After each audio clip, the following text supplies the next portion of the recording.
Okey, hari ni saya nak tunjuk parcel saya terima balik daripada Cape Town hari tu. Orang rumah cakap, ada beli apa kan? Ada parcel Ninja Van sampai. So, kita tengok nama pengirim, dia tulis kat sini GRASMY Race Kit. Okey, so kita tengok kita punya race kit apa yang kita dapat. Jom. Okey. So, kita dapat ni bib dia. Baju dia, dan kita buka. Ini apa yang betul ni? Oh, kita dapat tote bag from zero to hero, Garmin Run Malaysia. Ni apa? Oh, nice. Tak tahu lah apa. Kita dapat Coco Max. Ni Siburi Enhanced Endurance for Mineral. Ni Siburi.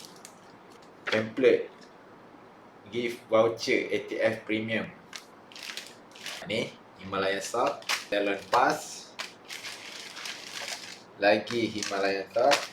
Okay, jangan lupa design baju kita di Malaysia. Okay, from zero to hero, from Malaysia to Asia. Okay, ni belakang dia. So, kalau ada yang join, boleh komen. Kita jumpa nanti.